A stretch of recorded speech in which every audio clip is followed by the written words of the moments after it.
Okay, good evening, everyone. Welcome to this meeting of Development and Management Committee. I'll just go through the preliminaries first.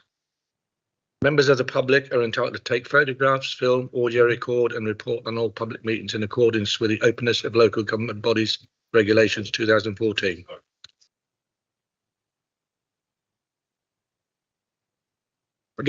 Can you hear me now? Okay. I just say members of the public are entitled to take photographs, film, audio record and report on all public meetings in accordance with the Openness of Local Government Bodies Regulations 2014. People may not, however, act in any way considered to be disruptive and may be asked to leave. I'll do the emergency evacuation procedure from the council chamber. In case of a fire alarm, turn left, follow the green emergency exit signs to the main town hall entrance and proceed to the assembly point at St George's Square.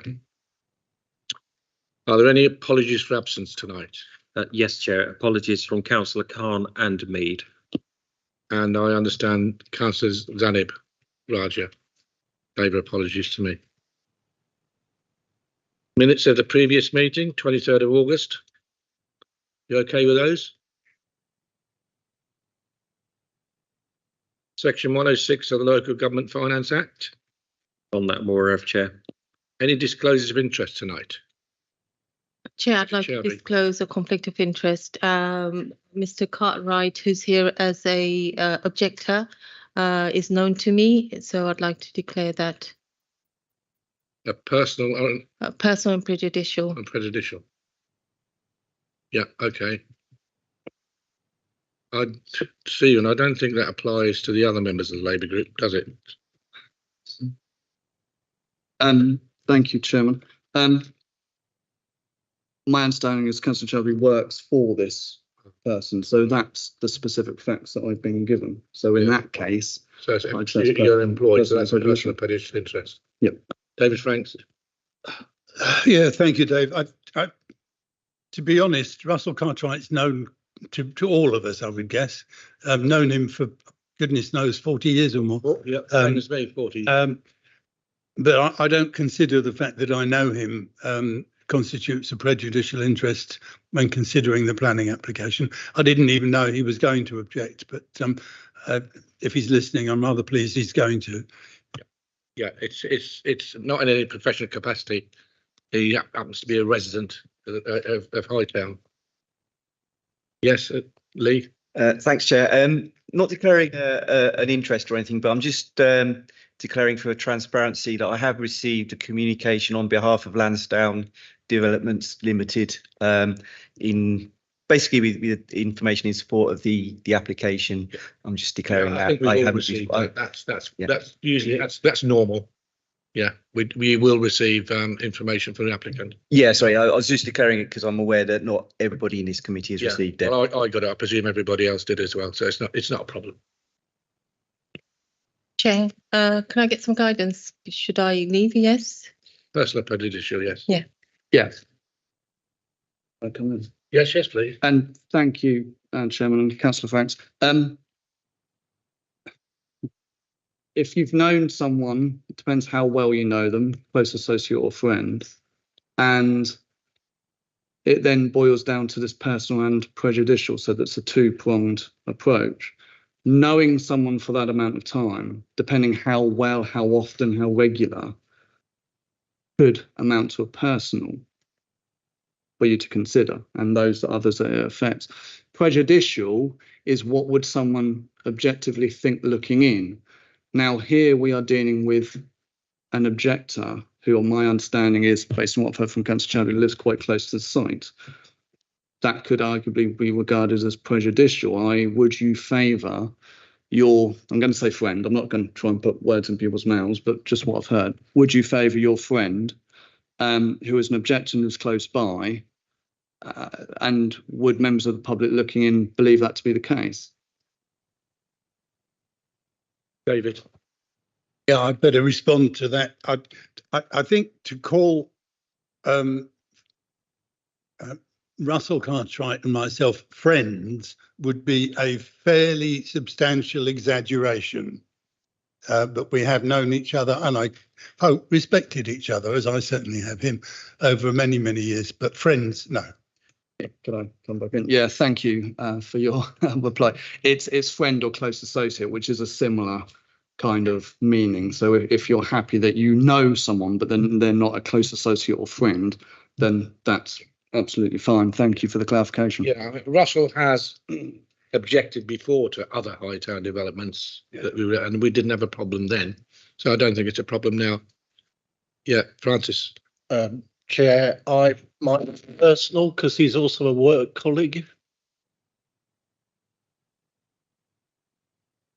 Thank you. Yeah, it boils down to the same point. A work colleague doesn't necessarily mean a close associate or friend. I know these may be things that are delicate to talk about, but it's whether it's a close associate or friend, and whether that's someone that you work with, go to the pub with, play darts with, or whatever it might be. So it's close associate or friend are the two points that you need to consider to then determine whether in the first instance it's a personal interest. So therefore a work colleague isn't necessarily a personal interest because it's not necessarily a close associate or friend. Okay? I think it's a personal interest, but not prejudicial. A personal, registered personal interest. Yeah. Just for the record. Yeah, Thank you. fine. Okay, urgent business? None that I'm Non-chair. aware of. References from committees and other bodies? A non-chair. Okay, then we'll go straight on to number 70, New Bedford Road, the Lansdowne Club. To members of the public, I'll give a procedure. The officer, Abby, will introduce the report, and then members may have one or two questions. Then I'll ask the objectors first, and then the applicant second. Okay, I think there are 2 or 3 objectors that I've got. Yeah, and it's meant to be 5 minutes. We all that it's the only meeting we got, the agenda item we got tonight, so I might be a little bit flexible. Okay, so Abby, over to you. Thank you, Chair.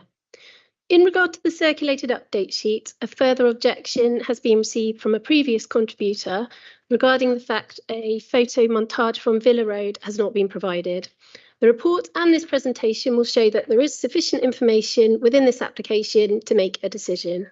Affinity Water have requested further conditions and an amendment is proposed to the lighting condition.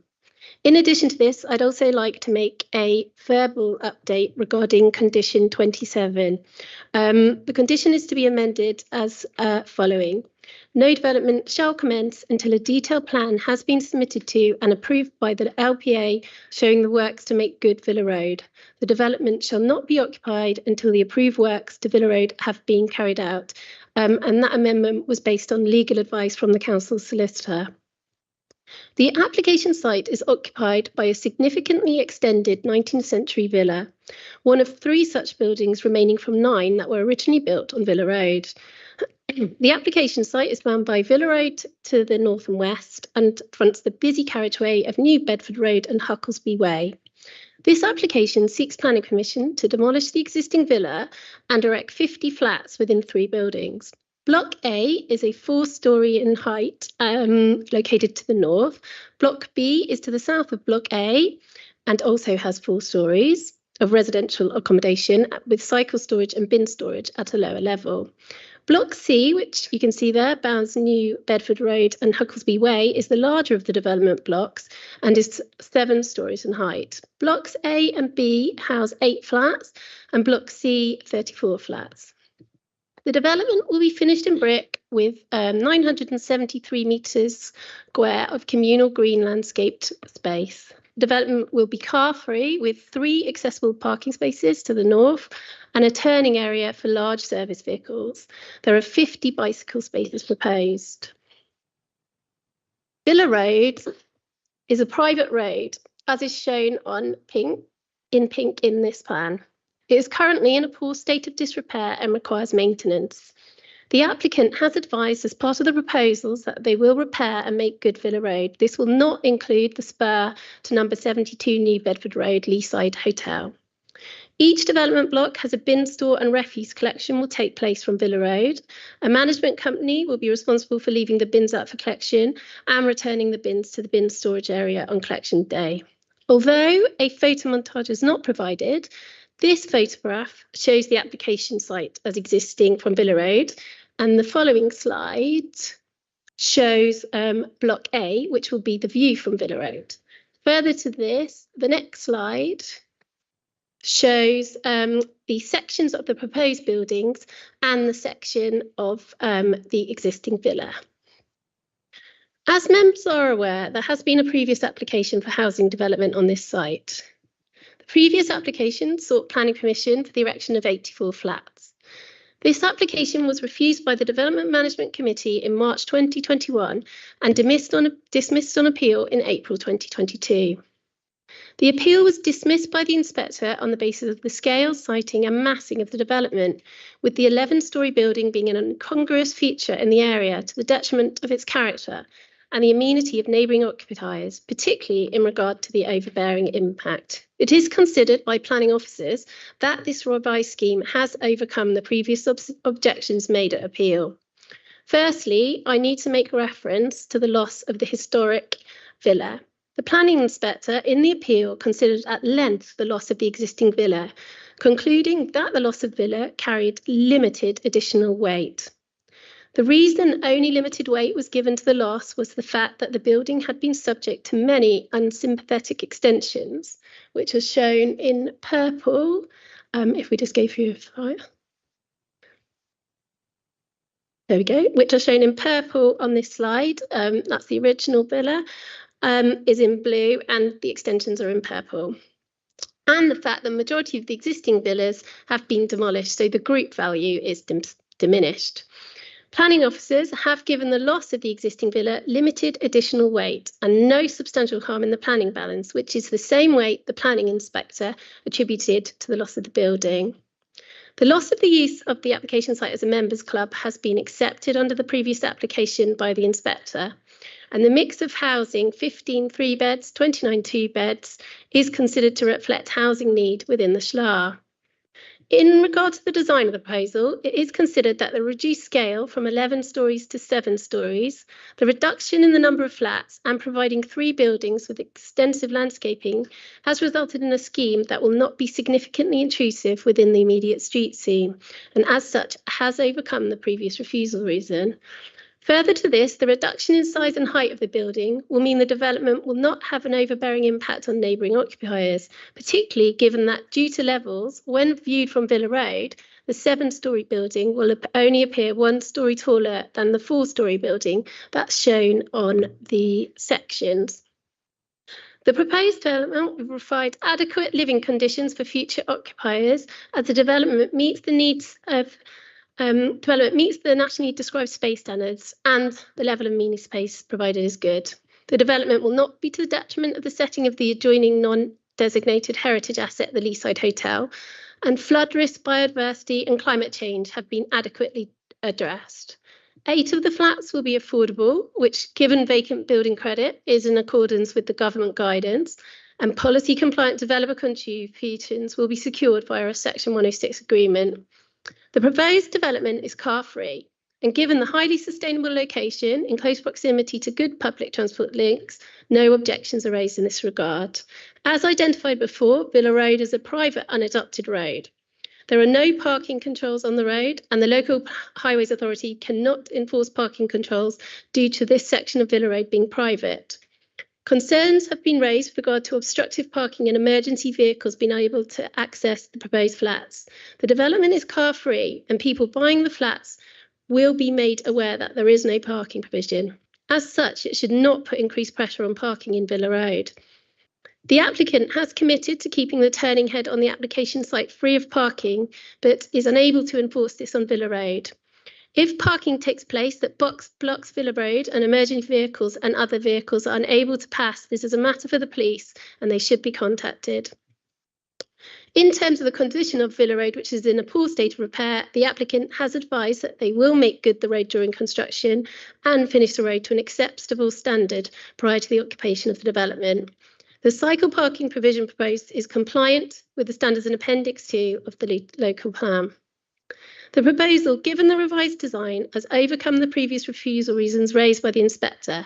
The development will not have a detrimental impact on the characteristics of the area, and it is considered that the amenity of neighbouring occupiers has been protected.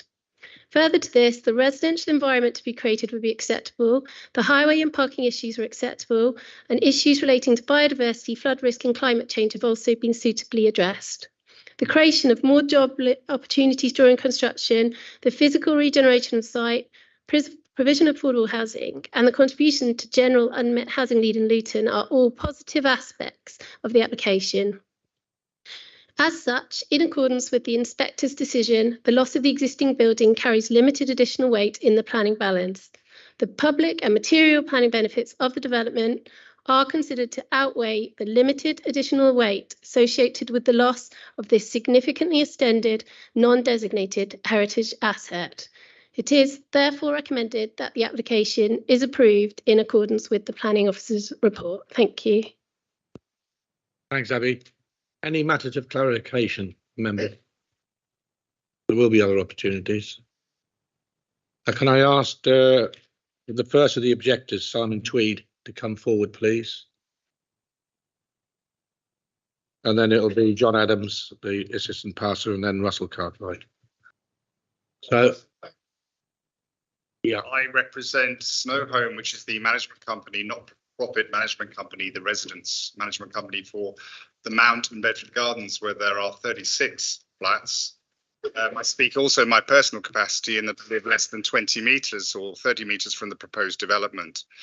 My main objection, and the objection of those people also in Villa Road, represented by this lady here, is the sheer scale of the building. And I feel very much that the planning decision here by the management, planning management committee, whatever, or the planning officer, is that this is the same information with a different conclusion.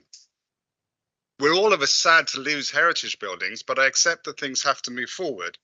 And now for 2.5 years, that proposed development area has been empty.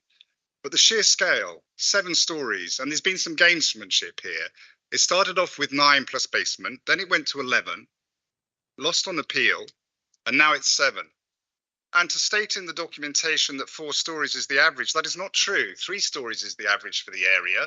The basement area of the current existing Lansdowne building makes the Lansdowne building the one that's the tallest.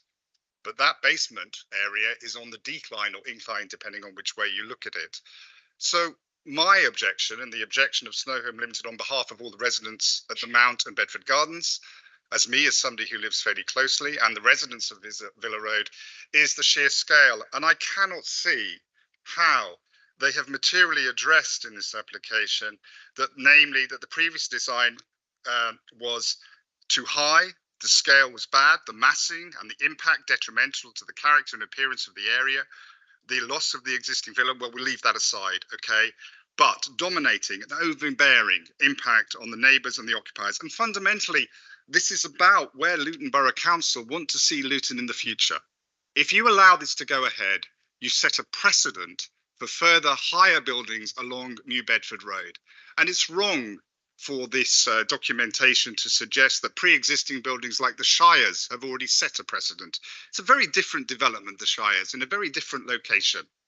And I think all of us in the local area would be very happy if there had been a modest and reasonable proposal to start with, namely 5 floors. So thank you very much for giving me the opportunity to speak. But as I say, fundamentally, it's about the scale, the detrimental impact on the residents, the neighbourhood, and also perhaps the sheer number of dwellings and people who will occupy those dwellings and the impact for them on their ability to move around the area and to have a cohesive community in that particular part of Luton Town Centre. Thank you very much. Thank you very much. Anybody got any questions? Mr. Tweed? Just in response, in case the previous application was refused because of the scale and the mass. The developer went to appeal and lost the appeal, and the inspector agreed for those reasons.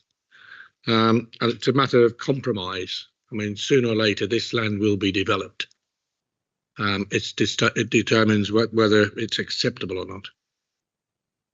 We've got Jonathan Adams, Assistant Pastor of Hope Church. I'll allow you the same amount of time, so about two and a half minutes. So likewise, we would support a reasonable, we feel would be a reasonable and positive development in Luton. That's what we would want to see. 3 objections from us, just in terms of why we feel that's not the case with how it stands in its current state. The first one is car parking, and I appreciate that's not normally part of a reason to decline something, but I was looking through your own notes. The National Planning Policy Framework says it's a requirement to improve economic, social and environmental conditions of the area. So this morning there were 18 cars illegally parked on Villa Road and in adjacent properties. This evening when I parked to come down, I was not one of them, but there was 20 illegally parked cars. And in the UK, generally, the government's own figures show that 77% of houses have at least one car, only 23% don't. So I think it's a statement of faith or too naive to say we'll market it as carless and people will turn up and won't have a car. And I think you can see that on all sorts of other developments in and around Luton. So that's my first one. I have witnessed firsthand confrontation, cars being blocked, on occasions emergency vehicles struggling to get up Villa Road, and that's before an extra 50 properties being built at the end. That's my first point. Second point is road maintenance. I was looking at the Highway Engineering Services report done by Chris Godden, who I can see is on the line there, and he commented on the fact that it's an extremely poor state of repair, Villa Road, and actually his recommendation was that provision should be made for total reconstruction of the road. So the road in different parts is only about 8 centimetres deep. So it's in some parts it is just a layer of tarmac. You can see at the moment there's a big 50 centimetre pothole right in the middle of it. And my concern, I guess, I could see in the condition that the recommendation of Chris, which was be prepared to totally reconstruct the road, had come from the proposal being to make it good, which my concern would just be filling the potholes and then we just carry on as we were. So that's my second concern, is about road maintenance. And the third one, I have not received any consultation from the developer, which isn't the actual objection. The east side of Block C that is proposed is approximately 4 metres from our worship, where we would perform our acts of worship, the main hall. So we've received no consultation. In the diagrams which are proposed in the proposal, trees have been put in there, so we can't actually see whether windows are suggested to be there. But my concern is both for us, I know of other churches in Luton where developments have happened and then they've had a noise abatement order subsequently against acts of worship. And I think it would be poor for us and poor for the residents if they move in, find a property and then find that once or twice a week acts of worship taking place. I think there could be a solution on that one, just to put in there, for example, not having windows on the east facing section of Block C. But I find it difficult to actually pass any further comment on it because I haven't been consulted and the plans don't show whether there are windows there or not.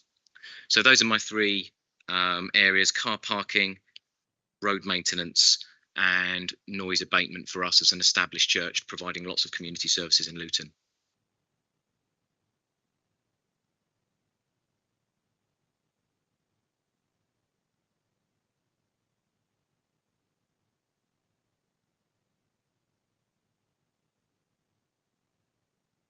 Chris, do you want to come in now? I know you're going to come in later, but to discuss the condition of the road and the options to reinstate the road. Yeah, good evening, everyone. Yeah, I mean, as we've suggested that the road should basically, we would want the developers' proposals to bring the road into a sound condition, a safe condition, and that's for us our approval. So off the top of my head, as I sit here, it would be difficult to say exactly what work would need to be done to do that, but we would be looking for a safe, reliable surface on that road rather than just filling in the potholes. Yeah, well, the applicant are represented tonight, so they can update us on that. Okay. Yeah, Stephen, so our lawyer. If I may, thank you, Chairman. It's unusual for me to come in now, but and this I suppose is a question for the planning officer and Chris. Rather than the word "good" in that condition 27, would words safe and reliable surface be more satisfactory than the word "good"? I was going to say I'd be comfortable with that. Making good is it's been used for a long time in highway engineering, so it probably means more to me perhaps than to others. But yeah, we would see that as a safe, reliable surface. Okay, thank you very much. Russell Cartwright, it's your turn. Sorry? It's not a question. Oh, Francis, did you have? It was on that actually. The condition of the road, could it be a planning condition that's made into a condition that could then be adopted by the local authority as a road? I understand it's a bit complicated because there's several different owners of the road. Yeah, I think it discussed about made to adoptable standards would mean it would be adoptable. Stephen. Right. So Chris has just confirmed safe, reliable surface would be better than the words "good." But I understand why how he sees a word "good," but to everyone else, I can see safe, reliable standard is better wording. Now, adoption is not in the gift of this committee because it's under Section 38 of the Highways Act, and that's not one of the powers that any of this committee have to say that road shall be adopted. It's an executive function, first and foremost. Secondly, and similarly, it requires the owners to dedicate. So the actual owners of the road have to say, here you are, I'm dedicating to this to you, Highway Authority, for you to then maintain it at the public expense. So it's basically offer and acceptance. And then the council, as an executive highway authority, highway function in this case, has to say yes or no. And it doesn't have to say yes, and it doesn't have to say no. So it's not in the committee's gift to determine that. And indeed, obviously, it's a public expense. So it's obviously a financial cost back to the council. May therefore not be in the public interest to adopt this. I do not know the road personally, but there could then be arguments. Well, hang on, you're adopting that. You should do this, this, this, and this. So that's why it's a function for officers to determine outside the remit and scope of this committee. But if Chris wants to come back in at the chairman's discretion, it's up to him. But the condition 27 with those words that we've just discussed, for all intents and purposes, is bringing it up to. I don't like you like using the word adoptable standard, because in my view, safe surface equates a good highway that the council may or may not decide to adopt, if you see my slight distinction. Thank you, Chairman. Yeah, I think we'll leave it to the applicants, their representatives, the agent or the applicant to comment on the road and what they intend to do should they be granted planning permission. Russell, over to you now. Thank you. Sorry for the earlier kerfuffle, and thank you members for their understanding. I didn't get the earlier postal notice, and the relevant email went into my junk mail, so I missed on 2 occasions. But I would urge the committee to reject this application. While I accept the need for additional housing in Luton, the proposal would be out of keeping with the area and with the adjacent buildings of Victorian and interwar styles, both in terms of height and being in front of the current building line of this area of New Bedford Road. Previous application was rejected on appeal, and I failed to see the material differences between this application. The large number of other objections would appear to concur with this view. It's a prominent site at the entrance to the town centre, and any development should maintain the existing impression of the town that people currently gain on passing this location, or at least prior to the closure of the Lansdowne Club. The quality of life for future occupants will be adversely affected by the amount of traffic at this busy junction as well. The amount of parking space is wholly inadequate, as our current national standards in this regard. There's a policy anomaly between a substantial part of the British economy being based on car manufacture and ownership, but not allowing the space to park the vehicles produced. The government's aim is to reduce car use, not necessarily car ownership. With the amount of development in Hightown in particular, I dread to think what will happen to the amount of road space filled up with parked cars by future occupants. And badly parked cars will impede emergency access. And this is already the case at the Old Bedford Road end of Villa Road. And one of the conditions is that occupants won't be eligible for any parking scheme permits either. As we were discussing, I noticed if the application is approved, paragraph 14 of the report, the applicant will be required to make good and repair the existing road surface. This will be a one-off fix. I noticed if you're amending the conditions to say safe and reliable, will this be a permanent requirement, and actually how would it be enforced given change of ownership of blocks of flats, etc.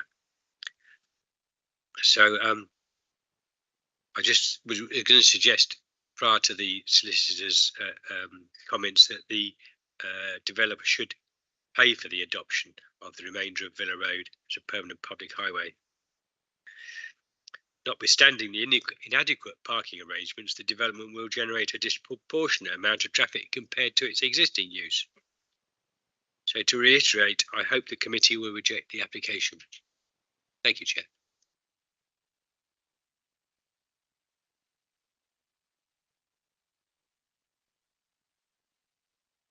Yeah, to Russell, I'll just quickly ask if Russell is aware that the ward that's been affected by this plan is Central Ward, because I could hear you mention Hightown. Are you aware it's Central Ward? Yeah.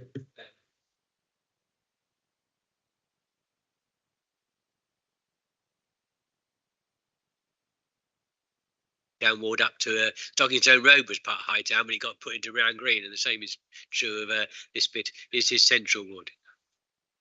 Yeah, historically, if not under the local government commission. Can change that. Forever. Okay. Thank you. Now I'll ask the applicants. Yeah, I will, yeah. Yeah. No, nobody's counting. Good evening. Thanks for allowing me the opportunity to address you all today. My name's David Issa. I'm the applicant for the proposed development, and I'm joined by Chetan Chauhan of our architect RDT and Ruth Ambrose of DLA Town Planning, who are here to help with any sort of technical questions or design questions you may have. Clearly, it's not the first time that this site has been brought before this chamber and this committee, but these new proposals, I hope you recognise, are fundamentally different from where the original scheme was. Essentially, following that decision or that refusal, and also the appeal upholding that, we decided to assemble a brand new team of architects, new team of advisors, to just go back to the drawing board and start from scratch. And we also worked very closely with the officers to really interrogate and understand the decisions and the appeal decision as well, to learn from that and to take that learning into the new proposal that we've put before you. So that work has resulted in the proposal I'm presenting this evening, which notably has no objections from statutory consultees, and it has the benefit of officer recommendation. But I think it comprehensively responds to those concerns that were previously raised. That scheme, as has been mentioned, was refused due to height and massing and scale. But these new proposals have dramatically reduced that. We're 40% fewer apartments, and the blocks have been broken down into smaller, scalable properties. And it is a significant reduction in height on the larger of the blocks, which also sits in the lowest part of the site away from other neighbours. This is an entirely different proposal which you considered before. Notably, it contains affordable. We've gone for a policy compliant affordable housing approach, which the officer did mention, and you may recall the previous application didn't have that. And look, I know that there has been some discussion about parking. It's something we considered long and hard, and it was in consultation with the officers that we arrived at this car-free approach, and we understood in arriving at that decision that that's something that the council have taken forward elsewhere in other parts of Luton with equally as good travel accessibility as the Lansdowne Club does have with its proximity to the bus, the rail and the town centre itself. The big advantage, of course, in going car free is the quality and extent of amenity space that will be afforded to that development. And as you would have noticed, the development that we're proposing is providing the sort of housing that we understand that Luton needs and families need. This is family housing. You know, the mix and the tenure is very much given thought to sustainable family living. Coming back to the parking, buyers will be made absolutely aware that there is no parking and no permitting. And also, I think that on the point of the road, understanding the gentleman's observation there, it was our intention not to just fill potholes, but to do a correct reconstruction of that road. And if that was to an adoptable specification, albeit not adoptable because it's not in our ownership to make that happen, that was within our contemplation to do that. We're acutely aware of how poor that current road is. And just if I may address the gentleman's observation about whether there were windows in the east elevation, and there aren't windows in the east elevation. So look, I hope that members can approve what we've proposed and have recognised that the proposal has come forward with a real interrogation and understanding of the previous refusals, and that we have worked closely with your officers to try and arrive at something that we feel is entirely appropriate. Thanks for your time, and by all means, if you have any technical questions for Chetan or Ruth, please. Yeah, thank you for that, and thank you for responding to some of the comments and questions that were raised by members and members of the public. Any questions to the applicant? Lee. Thanks, Chair. And with apologies to the officer if this is mentioned in the report, I couldn't see it. There's mention in the report of the Bedfordshire Fire and Rescue consultation that they're recommending the use of fire sprinklers, but I couldn't see any mention of that anywhere. Could you confirm whether fire sprinklers will be included in the development? Either to Abby or to the developer, whoever. I can explain the planning condition if that helps, which is yes, condition. please. Yeah, I spotted number 28, but I didn't see it actually in the anywhere else. Oh, okay, fine. So I saw about the fire hydrants, but I didn't see about sprinklers anywhere. Okay, fine. Can I respond on the sprinkler point? And we will be completely legislatively governed by that. The building regulations will determine the sprinkling requirement for those blocks, and of course what the regulations dictate, we will deliver. Yeah, because this is post Grenfell, and there will be more fire retardant materials and actually fire safety issues, and that will be governed by, as you're right to say, by building regulations. Yeah, so I mean, obviously the fire and rescue report has recommended that. But what you're saying that if that's not something that's a requirement of legislation, then you wouldn't be putting sprinklers in, is that correct? I think my starting point is to do something that's regulatory compliant and legislatively compliant. So in developing the design, if we move forward on this, that would be our starting point. Yeah, thank you. Any further questions to the applicant? Yeah, Francis.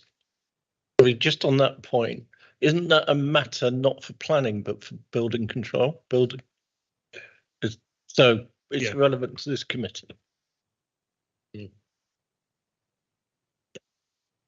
you're right. It is.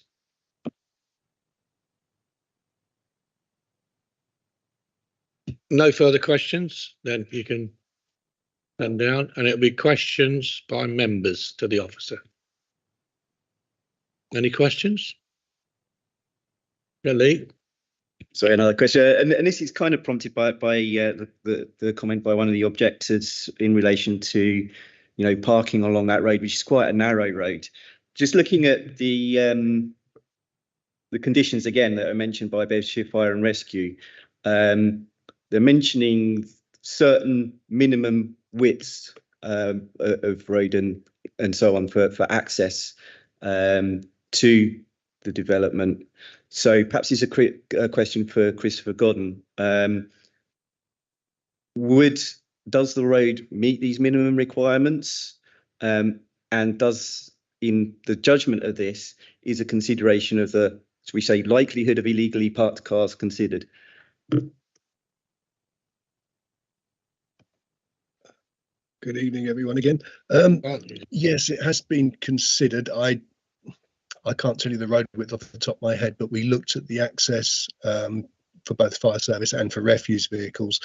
Villa Road alongside the Leaside Hotel has some parking spaces there with vehicles parked in those spaces. Both the turning head and the road is of a suitable width to get a refuse vehicle or a fire service truck past them. So yes, however I've seen Villa Road parked in the past, when I've been down there, I would be happy that you could get either of those vehicles through there. Okay. Any further questions to the officers? Okay, we go on to comments. Any comments? Councillor Franks. I do have a number of concerns about this proposal. It is an intensive development. Its scale and massing will have an overbearing impact on Leaside building next door, on Hope Church on the other side, on the Mount and on Bedford Gardens, and none of which can be protected from the overbearing impact of buildings of this size that we're going to have there. And then we have to consider the original villa. There is an odd thing about buildings like this, that a row of them has a very much higher value aesthetically, or even in this case, in heritage terms. A row of the buildings of the similar period have a much higher value than one on its own. I can point to places like Park Street West and George Street West as typical examples, where any one of the buildings in those streets on its own probably wouldn't have anything like the value that exists when you've got a whole row of them. Number 70 is the middle one of 3 remaining villas. Okay, we know there were 9 or 10 along there, but that's a long time ago, but no good revisiting all that history. But the fact is, taking out the middle one reduces the value of the other two without any question at all, in my mind. I'm not going to vote for this application. I'm going to vote against it. And I guess for procedural reasons, the approval is going to be moved first. If that is defeated, then I'll move something else separately.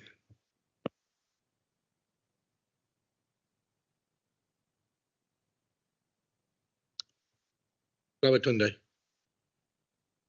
Thank you, Chair. I've been listening to from the Chair to the officers, objectors, and of course the applicants. I can see clearly the history of this application precedes me as a member of this council, probably at the last before me. I want to say, listening to the applicant as well, coming back with this application, which he has reiterated, is a completely different one. They've worked with the officers, and of course, the sheer scale, which I've heard been mentioned like 3 or 4 times now, the sheer scale. It is clear that this sheer scale has been reduced. It's been brought minimally to what the officers and the council thinks could work for the area for Luton. I want to say clearly I'll be supporting it, and I want to say the applicant has come down a little bit to work with the officers, and of course to make things work this time, as it's coming to this committee for like it's a fresh one, but coming back again. Thank you. Yeah, I think that a lot has been said about the building that exists there. And reading the inspector's report, he wasn't very complimentary about the existing building. And I think the fact was he was saying it's already been vandalised by the brick extensions put on the front. And I'm also aware that the actual building itself was in a very, very poor state of repair. And I understand that's one of the reasons why the Lansdowne Club closed down. Not the only reason, but it was one of the reasons, the extensive amount of money they would need on repairs. Are there any further comments? Councillor Franks. Thank you for letting me come back for a second time. There was something which I think is very important, which I forgot to say, and that is that I honestly believe the inspector's comments on the remain that on the villa have been very much misconstrued in the officer's report. I'm looking at paragraph 7, where it says it can be concluded that the inspector did not consider that the loss of the villa would cause substantial harm. That's not what the inspector said at all. What the inspector actually said in his decision on the appeal is, and I'm reading it now, there would also be harm from the loss of the non-designated heritage asset, number 70.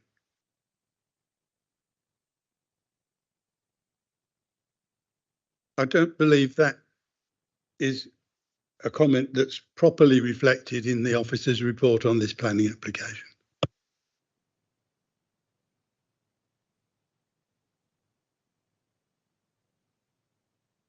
Yeah, Farouk. Thank you, Chair. I believe the last time it was refused, and they came back on the new ideas. My question to your Chair is, what will it cost if we refuse this application? What will happen if we refuse this application? Use this application, then the applicant is entitled to go to appeal.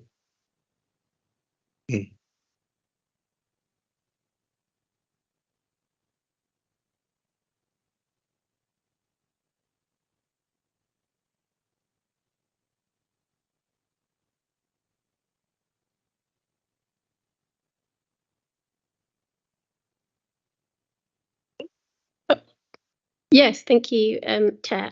I think in terms of the harm, definitely the inspector did identify harm. And in terms of making a decision, the inspector identified 3 points of harm in the final decision, one being the impact on the character and appearance of the area, another being an overbearing impact, and finally put limited weight on the loss of the existing building. When I carried out the planning balance for this application, I obviously put that limited weight into the balance. But on that basis, I came to the conclusion that there wasn't substantial harm and wasn't significant harm. And as such, my recommendation was approval. So the weight put into the planning balance was exactly the same weight that the inspector put into the planning balance. Oblique, I don't consider this development has a harmful impact on the character appearance of the area or an overbearing impact because of the reduction in size of the building. Thank you. Are there any further comments? There'll be no further comments. I'll put it to the vote and I'll move approval subject to the conditions. Is that seconded? Second, Chair. Okay, Matt, we'll do the individual voting. Thank you, Chair. Councillor Ajisola. Approve. Thank you. Councillor Bridgen. Against. Thank you. Councillor Farouk. Thank you. Councillor Franks. Against. Councillor Steer. For. Councillor Taylor. 4. That's approved. So that's 4 2. members voting for and